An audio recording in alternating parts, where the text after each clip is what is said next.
All right, for segment 1 today, we are back with Dungeons Dragons Rules Cyclopedia, where we are going to talk about evasion and pursuit in Dungeons and Dragons.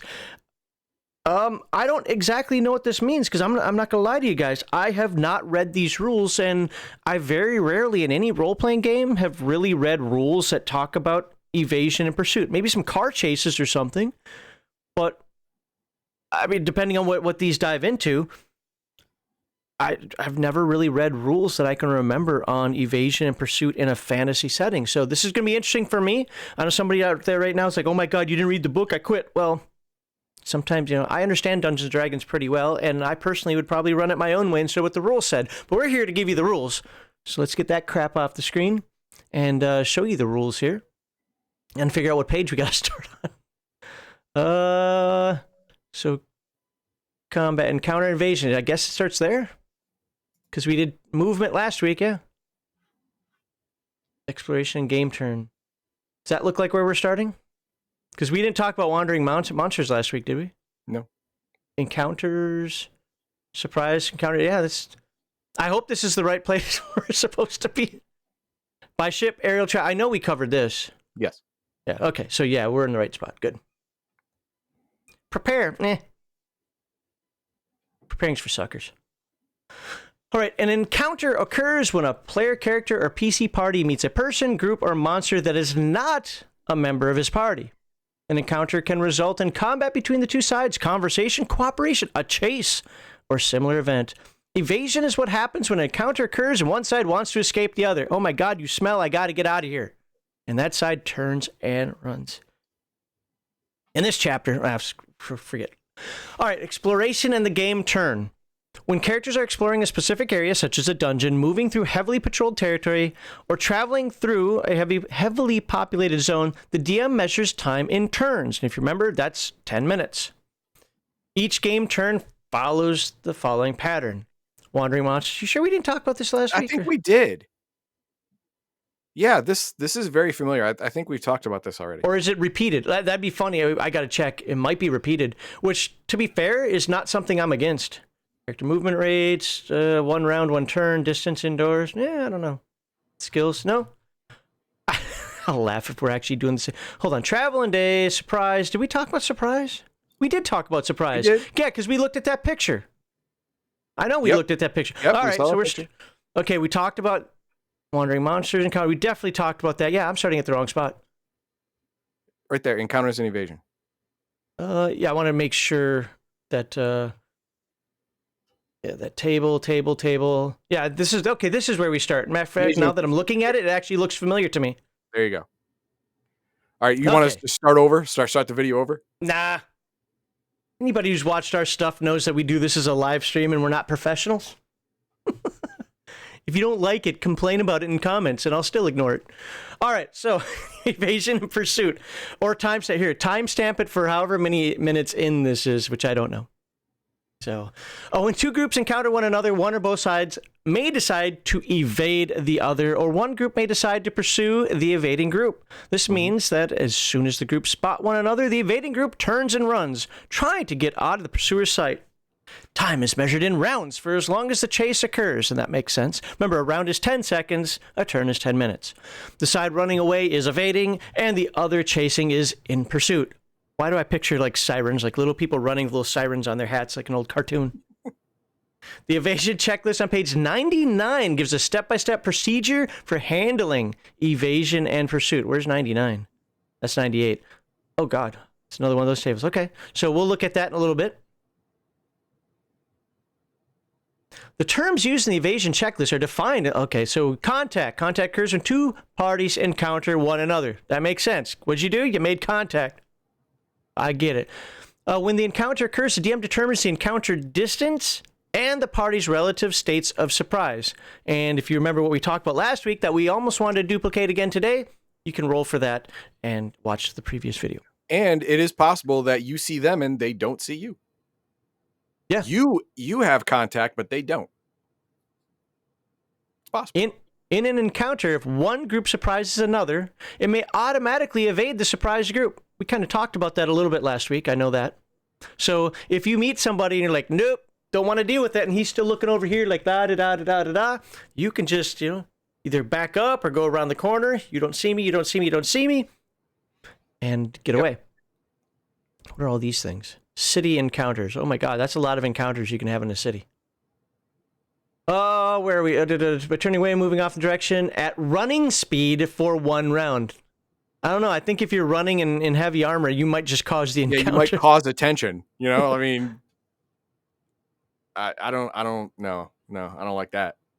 The non-surprise group has enough time to get clear of the area before the surprise group can recover enough to give chase. In fact, if the surprise party didn't detect the non-surprise party, the surprise party will never know it had just been through an encounter. Well, okay. I wouldn't say it was an encounter. Not for them.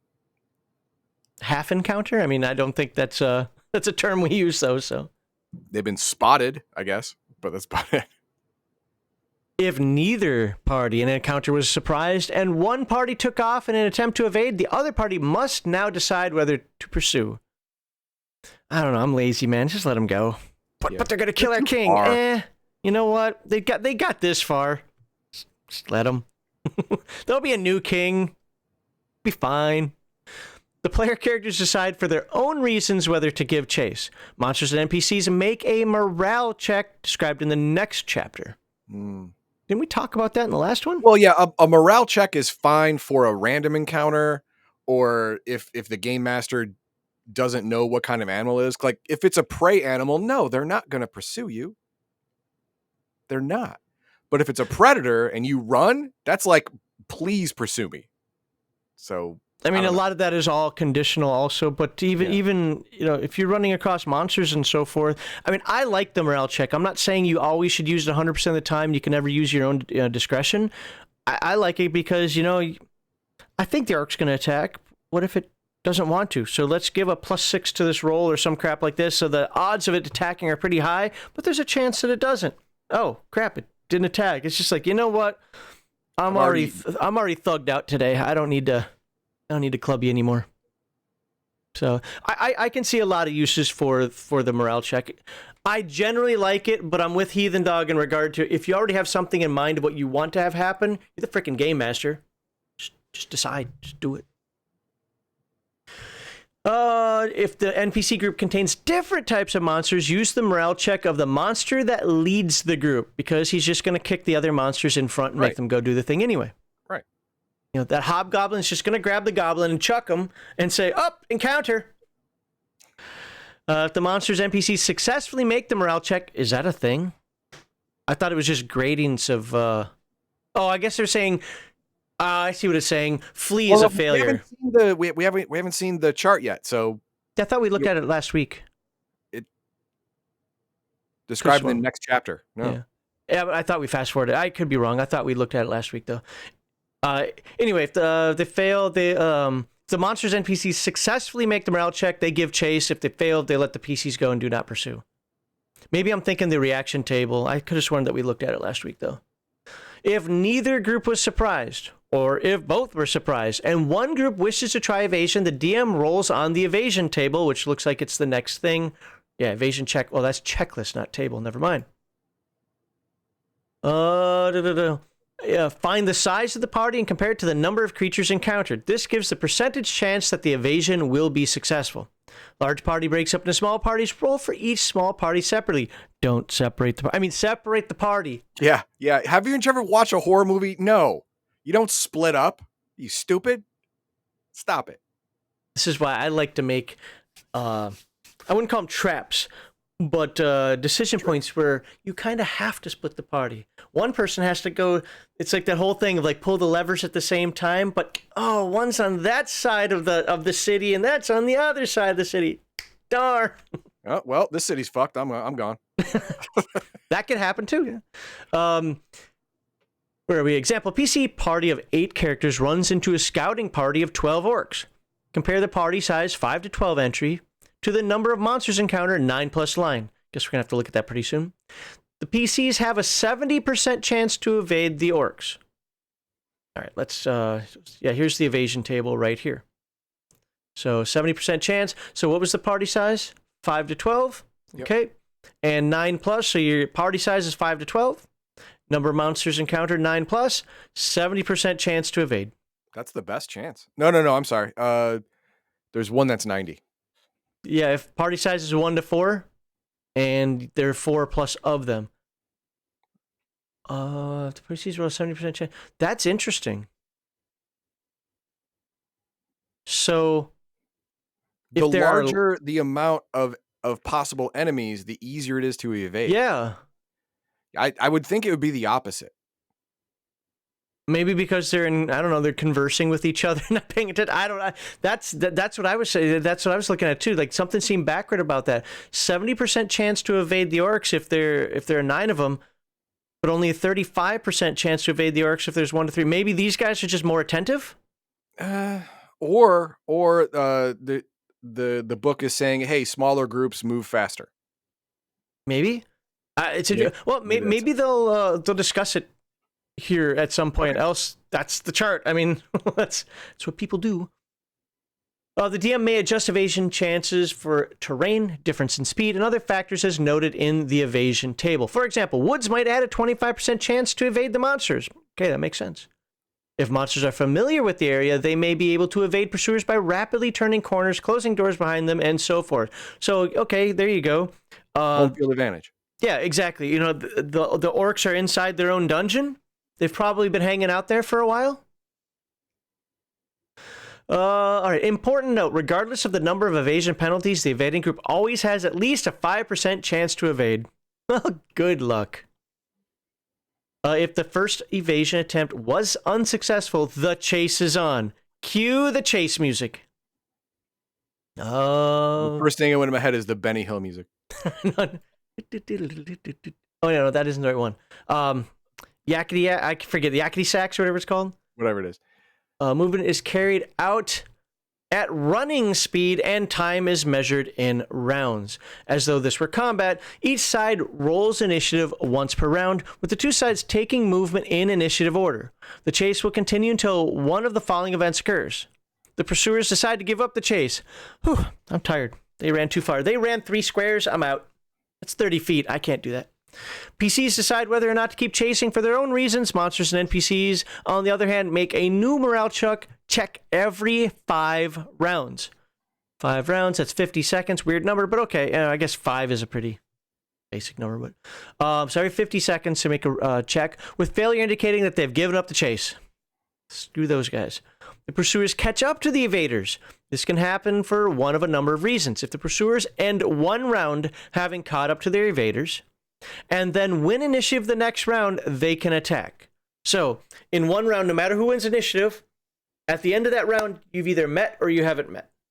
But meeting doesn't mean attack yet because you got to go into the next round. If, now in that next round, when you've met, if your team wins initiative, you get to smack this team. This team wins initiative, bye-bye. And the chase continues. Forcing the evaders to turn and fight, or the evaders could run into some obstacle that prevents them from continuing. You know, that wall. Or sheer cliff face. There you go. You know what? They could be lemmings and just jump. I don't know. That's a myth. Shut up. It's a fun story.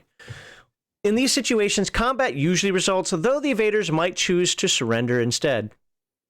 The evaders escape. There are a number of ways evaders can escape their pursuers, including the following. Oh, God. The cast a spell. For example, you might teleport. I hope you're protecting your wizard. Yeah, the evaders can run far enough ahead of pursuers so they're temporarily out of vision. Remember, different movement rates for people, right? So was it 120 feet for humans in this one? If you got some goblins chasing you, my guess is that they're 90.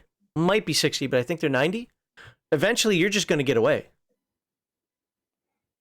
In such cases, DM would roll again on the evasion table for the evaders, and and success would mean the pursuers fail to follow their tracks. Now, is this an overly simplistic way to handle this? Yes. But this is a game. You're playing a game. Treat it like a game in this regard. If you want to make your own house rules, of course, you're always allowed to make your own house rules. But if you're looking at this going, okay, but that, if this happens and that happens, it's a role-playing game, we get it, but it is still a game, and this is an old school game. I'm going to keep saying that's going to be the word of the day now, where I just said, for lack of a better term, it's more gamified than what you might find in a narrative style. expediency is preferred over minutia. Right.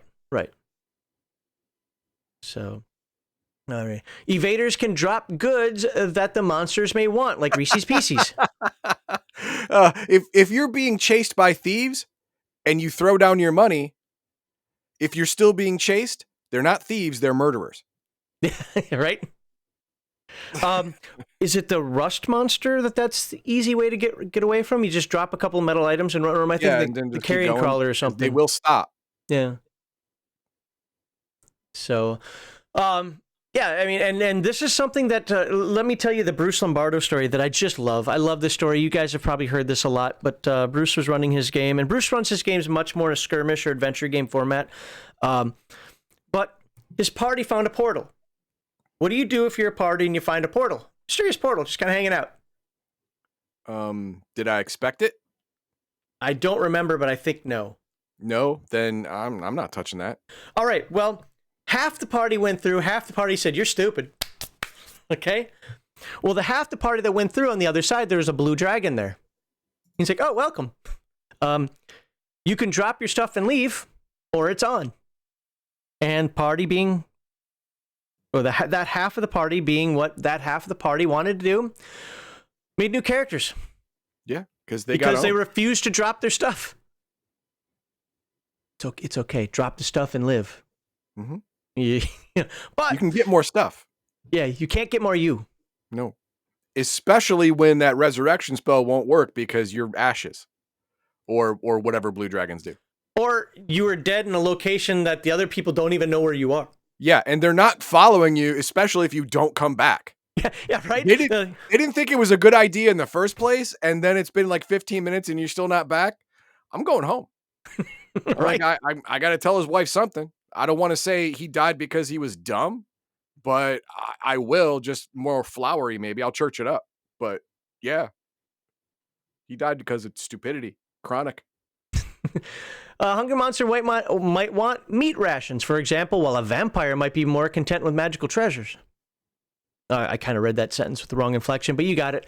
In these cases, the DM rolls a d6 if he or she feels that the item drop is indeed appealing to the monster. On 1 to 3, monster stops to consume the proffered goods and is delayed long enough for the evaders to get away. This is another one of those rolls that I like, but I also think GM discretion is important. If it's an animal and it's hunting you to eat you, and you throw food that it can eat, it will stop. That is a no-brainer. That's no roll. It will stop. I had a dog keep chasing me after I threw my lunch down. Then it wasn't chasing you for food. That's fair, but I'm just saying it was chasing me. Yeah. Then it wasn't chasing you for food. Like I said before, if there are thieves chasing you and you throw all of your goods, and they're still chasing you, you're not being chased by thieves. Because that's not what they want from you. That's worse. Well, you didn't drop the good stuff. You just dropped the money. We know you got better stuff than that. I don't know any like mugger type thief that would give up 1 in the hand for 2 in the bush type thing. I don't know of any. I've never heard of that. I hear you. But I mean, I generally agree with Heathen Dog on this one, but there are reasons why it could happen. But also, then would it be a roll? Wouldn't be a roll. Like, I am paying you to get the Sword of Doom from Heathen Dog. I don't want his money. I don't want to, Yeah, and that's not what they wanted. That means that they want something else I'm not willing to give up. Now we got a problem. All right, let's regain our bearings here. If the evaders do get away, they need to rest from their exertions and regain their bearings. That is, determine where they are now. This is what's great about old school Dungeons and Dragons and old school gaming. Screw that VTT stuff. Heathen Dog, were you mapping your escape route as you ran forward because you couldn't go backward? I was running for my life. I wasn't mapping anything. Awesome. You can start your new map from this location. And when you finally figure out where you came from, you can try to connect it up somehow. You turn left once, maybe right 3 or 4 times. Who knows? But ultimately, now you've got to get your bearings, right? And there's still wandering encounters. Now, to be fair, I'm talking dungeon stuff. Outside, it's going to be a little different, but you got your wandering encounters that can still happen. You're further in, and you bypass a lot of stuff. Now, maybe you're trapped. Who knows? It's a great time for everybody, is what I'm saying. For every round the chase lasted, the evaders moved at full running speed in the direction chosen or assumed, love it, by the DM. They didn't have time to consult the map. And the DM should enforce this fact rigorously. If their movement carried them into areas they already knew or had mapped, they're fine. But the DMs... So again, that's why I specifically said when I was saying the thing about Heathen Dog is that he couldn't go back the way he came. If he went back the way he came, they'd recognize that area. And if it's Heathen Dog, he'd have the entire walls chalked up in graffiti just to make sure they had been there. Lots of chalk. That's what I do. But the DM's discretion, at the GM's discretion, their attempts at evasion could have carried them deep into unknown territory. Now the characters are lost. They'll have to explore their way back to the areas they know. All right, so that's the generic evasion rules. Now we're going to get into more pedantic type ones. I think we needed to look at a chart, though, didn't we? Yeah, or a table. So, contact. Checklist, that's right. Yep, this is a checklist. Two parties encounter one another. All right. Decision to evade. One party decides to evade. If the evading party is not surprised, another party is surprised. Evasion is automatically successful. We talked about that. Great. Go to step 6. Okay, well, we're not going to go to step 6. If the other party is not surprised, go to step 2. So they see each other. Let's just say both parties are not surprised. Like, ah, crap. The other party decides whether to pursue. The PCs for themselves. Well, I'm deciding to run away. Does Heathen Dog want to chase me? I don't know. Monsters must make a morale check. On a successful morale check, the monsters give chase. On an unsuccessful morale check, the monsters do not give chase. Attempt to evade. DM rolls on the evasion table. If the PC succeed, they have evaded the pursuers. Bye-bye. If they fail, the pursuit continues. And we already read all the stuff for the pursuit. And then at the end, regain your bearings. Okay, so this just summarizes. By the way, good table. It summarizes the rules. This is, by the way, I don't know why modern rulebooks don't do this. This is where I say that modern rulebooks have too much fluff in them to try to find what the hell you're looking for. And a lot of people are like, I don't need the rules twice. Yes, you do. This is a perfect way of including the rules twice. You have, I wouldn't call it fluff, but you have the more verbose out here, and then you have that checklist right here that you can just go down. I love it. This is the way a rulebook should be written. And we looked at the tables before. We didn't really pay attention to conditions, but I think you guys get that. All right, well, let's look what happens if you're floating out at sea, because a lot of people like to be on boats because they're silly. Never would I in a million years be on a boat in a fantasy world. There are krakens, turtle dragons, sirens. No. Scurvy. Scurvy. I think I got the scurvy. No. In the real world, maybe. I mean, you got some rough winds. You might, break up on shore or something. But you don't have things that are trying to eat you all the time unless you actually jump into the water. These things try to eat your ship. Yeah. I don't like that. No. So, ships meeting at sea may wish to evade one another. Yo ho ho, right? You got that guy who's like, and all of a sudden you see the skull and crossbones. And like, bitch. We're boned. Yeah. To determine one ship's chance of eluding another ship, consult the ship evasion table. All right, well. Ship evasion table. Ooh, it's right here. Nice and simple. Are you faster than the pursuer? You got an 80% chance of getting away. If you're 0 to 30 slower, 50%, and you can see down the list here. If you're 120 feet per turn or round or whatever. Yeah, well, it'd be yards and turn. Yeah, I don't want to get into all that, but you would have no chance. I mean, no. Okay, no. I get it. There's always a chance because you could either get lucky or your crew is more skilled. That is possible.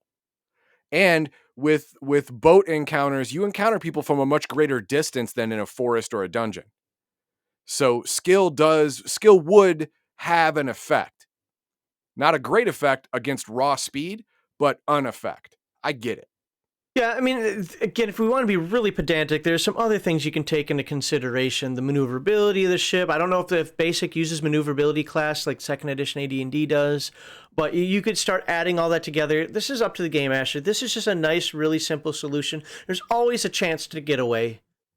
But 10% isn't a big chance. It's not a good chance. No. Yeah. Batten down those hatches because the pirates are coming. The pirates are coming. And hopefully they don't have guns. All right. If the evasion is successful, the pursuer loses sight of its prey. He thought you were going to zig when you zagged, and he overcompensated. Now he's got to get the rigging back, and you're like, chuk, this way. Even though he's faster than you, by the time he can get that thing turned around, and waves aren't in his favor, I don't know. Winds, you finally get away. A ship can evade its pursuer by sailing into a baffling archipelago. Oh my God, I can never say this damn word. Archipelago. Thank you. I always want to put the accent on a different archipelago. Heading into concealed fog, hiding itself in a cove, and ducking out once the pursuers are past, and so forth. By the way, I actually had a campaign that I created way back in the day. I think early Air Force. Yeah, early Air Force when I was at Kirtland. It was entirely an archipelago. Hey, I said it right. And I dumped it simply because I couldn't say the word consistently. Island chain. Yeah. If the evasion is not successful, the pursuer starts at a distance of 300 yards on a clear day. By the way, that 300 yards would be 300 feet in terminology like this because you're outside.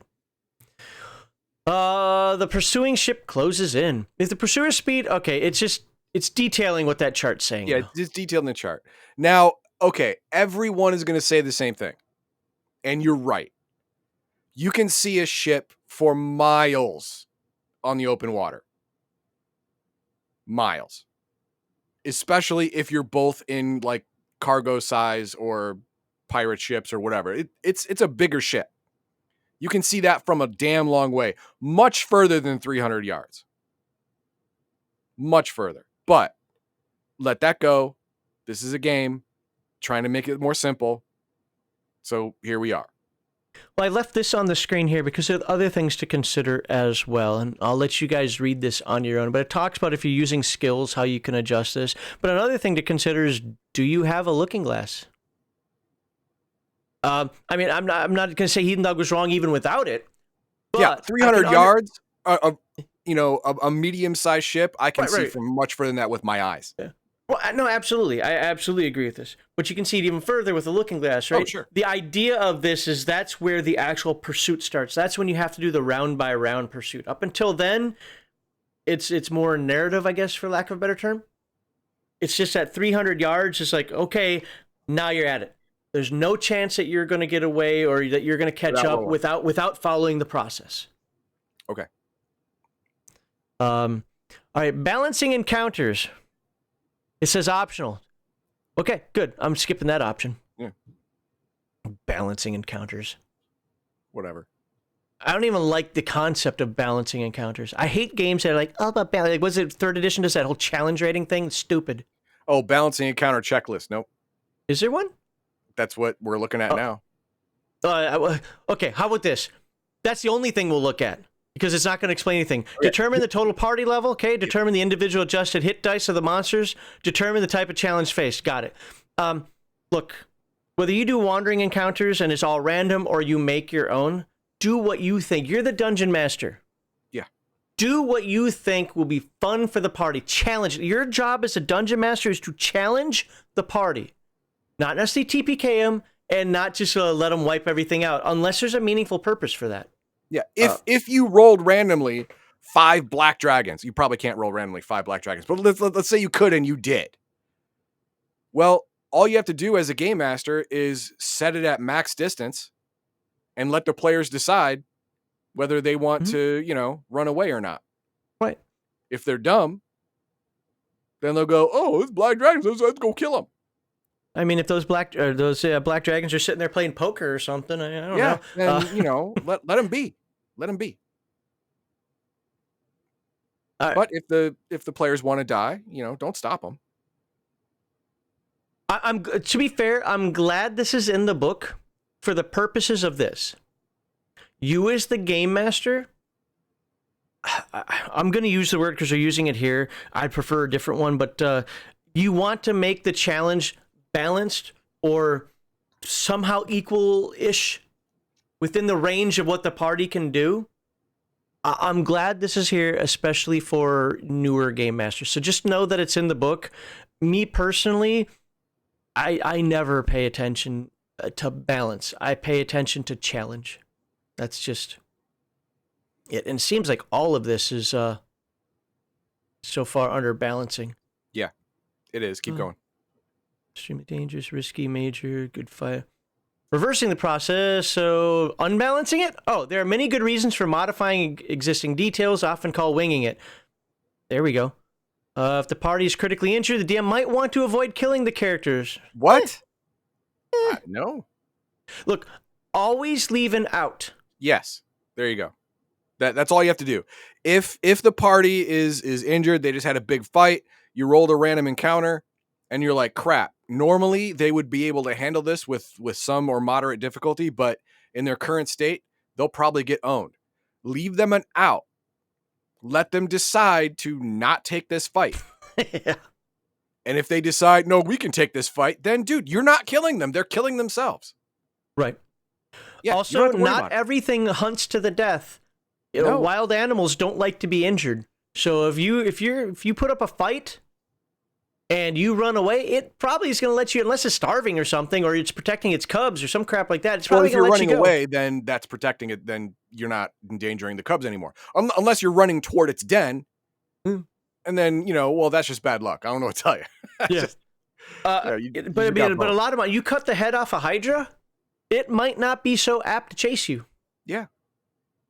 Then again, that's what morale checks are for.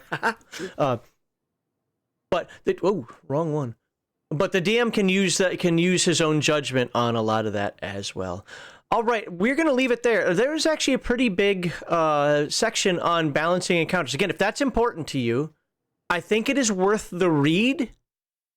But I would specifically say it's not something I would hang your hat on. No. So, If you're worried about encounter balance, then when you roll the encounter, alter it before you tell the players. or just make your own encounters. So one of the things I do, or just make your own encounters. That's fine. I don't. So AD&D Second Edition has that was a 2d20 chart. Was it D20 or 2d20? I forget. Where for each like level and so forth. I didn't do that. I did 6 out of 1d6 chart because I can prepare in my head 6 monsters. And yes, as somebody's been trying to call me recently, I'm a dirty story gamer. That's not true, but I don't like games that are just fly by the seat of the pants. Hold on, guys, I got to read the monster and I'll get back with you. Go ahead and take 5. I don't like that, okay? I like a more engaged, immersive game. So I can do that with 6 of them. I can have 6 encounters ready to go and know exactly how I would set them up or start them based on where you are. 20, not so good at. So I just pared it down to 6. And I either chose what those 6 are, made my own chart, or I just picked 6 off that list and was ready to go with them. Oh, they're in mountains? Okay, let me pick these. You get the idea. You can do that as well. But if you want to play fly by the seat of your pants, or you want to just detail it out, and you want to try to make it balanced, well, then you have to take into consideration their equipment, their levels, their hit points, how stupid they can be, your players. All of their special abilities. All their special abilities. It's not hard, especially at low levels. But it can be time consuming. Yeah. And it could be time that would make the players think that this is dragging on. Stuff like that. Or you can just put the encounter in front of them and just let the chips fall where they may. Always give them an out. Mm-hmm. All right. We got some chat. Page is at 104. I didn't get fast enough. It was a $5 super sticker. Thank you very much. You're my number one. Aw. Wait, there's 2 of us holding here. Their head in their hand saying, "You're my number one." I forget when that was. It was right after it started. I saw it come in. It was right after it started. All right. Yeah. The Restream doesn't automatically star the super chats and super stickers and stuff like that. So that's right. Because I used to get mad at Heathen because I keep telling him, stop unstarring the super chats. And he's like, I'm not. I'm like, bullshit. Because I know you did it before. No, he's actually right. Restream, and I shouldn't cuss, sorry. Restream doesn't star them, and it's actually frustrating that it doesn't automatically star those things. Because I like to keep them saved for the end in case I have to refer back to any of them, because you guys did pay money. Yeah. But thank you for the $4.99, Angel G. And I guess he's a half and I'm a half to make number one. There you go. Then we have Mirjarin saying the faster ship could overshoot. Boom. Yes, again, skill issue. That's the thing. You could have a much faster ship, but if you overshoot your mark and then your mark goes, well, that's my chance, and like dips left, you're gonna have to come all the way around in a boat, and no matter how fast your boat is, turning's turning. It could take a minute, and then they could now be out of range, even though they are slower. So yeah, you're absolutely right. Again, that's why I said skill issue. And then we have Jeremy. I've had a TPK with the boss had 1 hit point left. One bad roll or one good hit is all it takes sometimes. Now, here's the thing. Here's the thing. You said boss, which means it's most likely an intelligent enemy. So an intelligent enemy with 1 hit point left and who's considered a boss would not stay. There's no way. There's absolutely no way. No, unless he was literally backed into a corner, and if he didn't win here, then all of his hopes and dreams would die, and he'd rather be dead. That's the only time. But a boss, especially an evil boss, if you're playing good characters, is going to live to kill another day. He's gonna hold discretion, valor, nonsense, and he's gonna go fuck heck with that. I'm out. Or the morale check failed. And he stayed to the death. When it's the boss, you don't do morale checks. Come on. You don't do morale checks for the boss. You don't. Yeah. I'd like to see some comments on that. Would you do a morale check in that if you're playing Rules Cyclopedia? Or are you with Heathen Dog like, no, that's stupid, and you just make the decision for the boss? And the reason why I'm asking this question is because I know there are folks out there who are, if they watch this, they're probably screaming at Heathen Dog right now. Some saying he's absolutely right, and I know a bunch of people be like, nope, he's dead wrong. Love to see what your thoughts are in the comments. Yeah.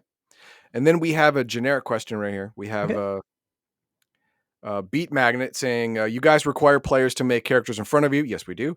What do you do when you're running a Palladium game and your players are struggling to pick up all their skills? Okay, now let's just take out the word Palladium and do any game.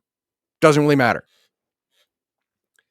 Then they stay. The character creation is not complete until everyone's completed their character. That's just what I do, but I can't stay. Well, then we're going to have to finish character creation on another day before we start. That's it. I mean, if it's like one guy has to choose one skill and he can't choose between 3, I might let that go. And it's like, dude, just email me or call me or whatever and tell me the skill you chose before next week. And it's fine. But if it's like 3 people, is like, I don't know, I have these 8 skills, and they're all like, I have 8 skills each, and when I can't choose. It's like, I don't know what to tell you, man. We're gonna have to do it again then. We're gonna have to keep coming back until you're done. Because I want everyone to know, I want all the players to know all the character skills and abilities. Now, do the characters know every other character skill? No. But if the players do, then they have a better chance of choosing complementary things and not and needlessly duplicating efforts. That's just helping the players win by giving them prep time, giving them knowledge about what's going on to allow them to make good choices. Because if you're making, if like, okay, 3 of you can email me your skill is fine. All 3 of them choose cooking. 2 of you wasted a skill slot. Really. Realistically, 2 of you wasted a skill slot. At least 1 of you did. 1 of you definitely did. 2 of you probably did. Or sewing. Or fishing. Hunting, more than 1 person, probably a good idea. But a lot of those skills that are really great in overland travel and someone should have them usually don't need duplications. Stuff like that. Is that the only example? No, of course not. But stuff like that can happen if you allow people to choose skills in a vacuum without any knowledge of what anyone else is doing. And that can cause some bad feelings. It's like, what do you mean you took cooking? I took cooking. What the hell? Too many cooks spoils my fun. That's what it is. So, stuff like that you get away from. A little different take. First of all, I'm of the mindset, I don't do this a lot, but I have done it before, specifically with Palladium. If there are 2 or 3 skills or something, well, 3 would be a lot, but if there's like 1 or 2 skills you're hemming and hawing on, I might say, fine, you know what, right now you don't need to pick. But if you want to pick later, you can. What I won't let you do is pick right at the moment you need it. Yeah, no, that's awful. Like, so I have 3 skills I haven't chosen yet, and well, it looks like I need a climbing skill. Oh, okay, I'll choose climbing. Yeah, no. You don't have it. You'll have it at the end of the session, but you're not going to have it right now just because you need it. Yeah. You have to successfully get over this cliff to acquire the skill. The other thing is that analysis paralysis usually comes from players that are trying to basically min-max. Yeah, and don't know how. Instead of picking a theme or instead of picking, a character, and they're just like, oh, I'm gonna need. Let's just use his cooking and fishing because he already mentioned I'm gonna need cooking, but I'm also gonna need fishing. I only got room for one. Well, maybe that's something you discuss with the group and say, hey, you take cooking, I'll take fishing. This is where I disagree with Heathen Dog. I like skill redundancy. Now, 3 or 4 people having the same skill, maybe not, but 2 people, actually, especially when it comes to survival ones in my games, you actually almost need that. But if you're doing it for the purpose, because this is what I've seen in my life, it's either A, I want to min-max my character out, and I'm trying to think of what's in the dungeon or game master's head to try to have every skill available ready to go for when he creates the adventure. That's 1. Or 2, Heathen Dog took stealth, but I can take it and I can even be better at it. Or why would I take stealth? Heathen Dog's better at it than me. I've seen players actually, they don't compare themselves to the team effort versus whatever they might be dealing with in the world. They compare themselves to each other. That's where I've seen a lot of the analysis paralysis kick in if it isn't related directly to, I just want a numbers crunch and have the most useful skills ever in the game instead of making a character. That's why I love the Palladium skill system, because you might look at some of the skills and be like, that's not really useful until it is. It's also why if you're doing the OCC side of stuff, not sure what game you're playing, but if it's got OCCs, the OCC gives you the skills you must have. And then the ones that are close, like, you probably want to take these. And then even gives you a little bit that you just take on your own. Nobody cares what you take for those. Talk about it amongst your group. If it does matter, other than that, it shouldn't matter at all. Yeah, here's one that came in from Pedar Ruane. In my game, I did character creation separately to avoid the players just trying to min-max the party as a whole. I have no problem with min-maxing the party, and I'll explain in a minute. I prefer player rolling up characters they want rather than ones they feel pushed into. No. That is, in my opinion, wrong. What you do want are the players getting together as a group, choosing skills that complement each other to make the party stronger. You know why? Because that fosters party cooperation throughout the rest of the game. They start off knowing that they are dependent on each other to be better than the sum of their parts. That's party cohesion. I love that. I want that. When we talk about bad min-maxing is one guy thinking of his character and his character alone, and that's it. That's bad. That's the opposite of what I want. And you can still fluff it out. You can still have the characters not know each other even after the players have sat down and done this. Good role playing can make that come across.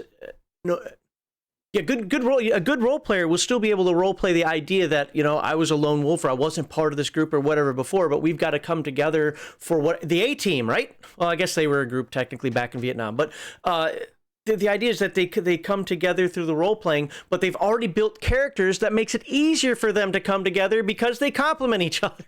Yeah.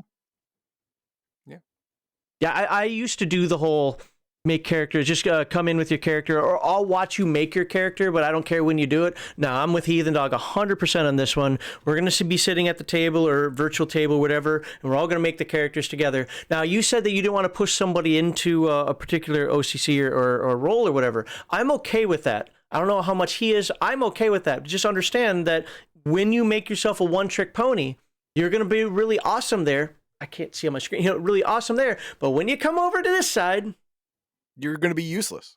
Yeah, and I'm not going to just make adventures that only that only work for your strength.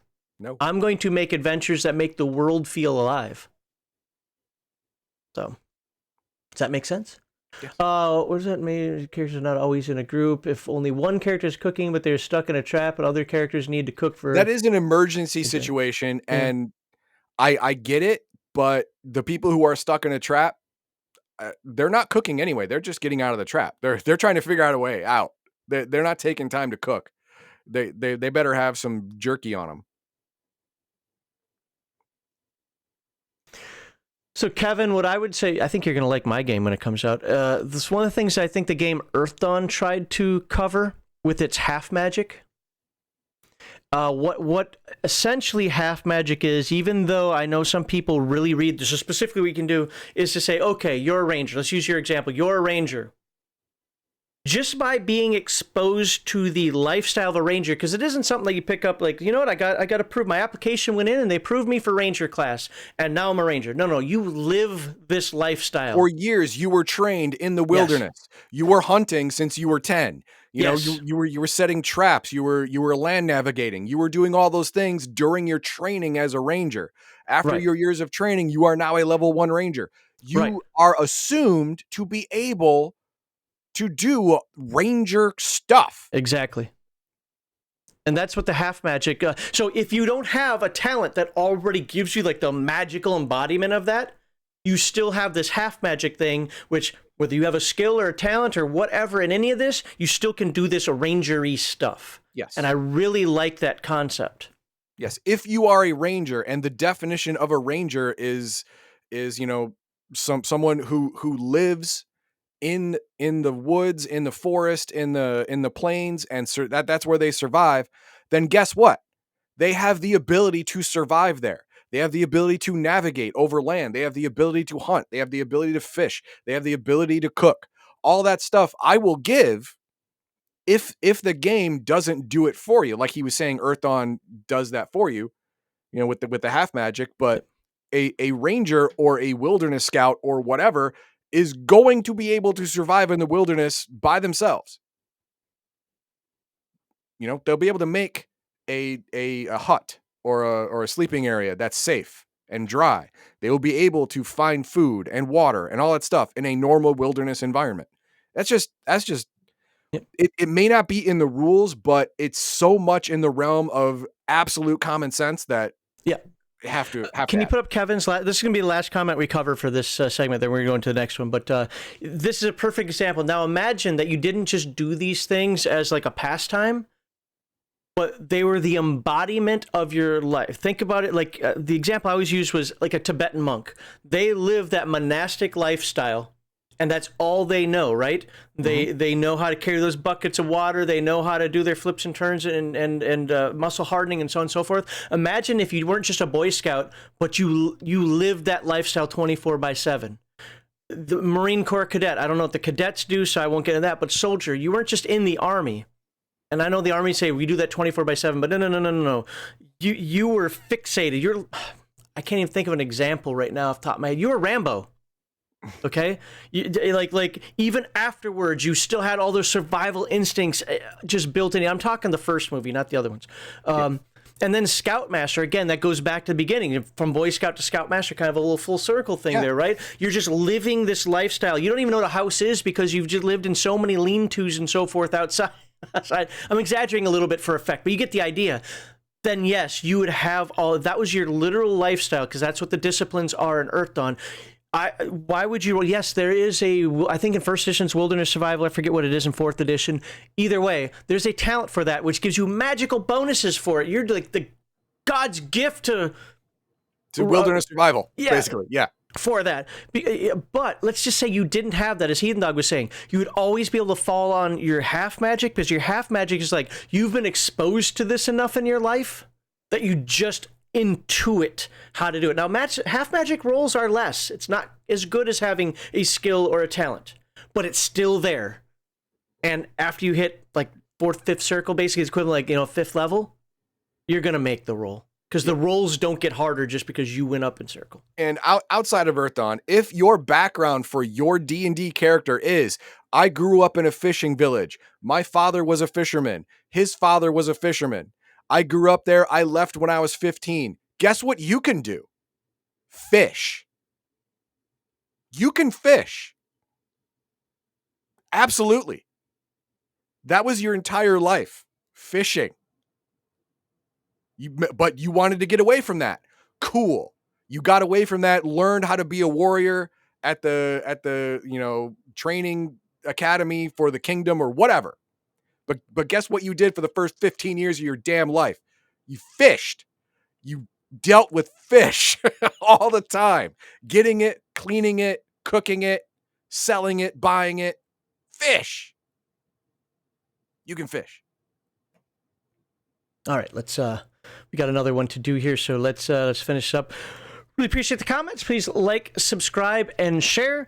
Especially, if you've got things that you like what we said, don't like what you said, go ahead and put that in the comments as well. Let us know your thoughts on that chapter. And if if you're grumpy that I skipped the balancing, or if you think that counters should be balanced because you're wrong, go ahead and put that in the comments as well. Or if you agree with us.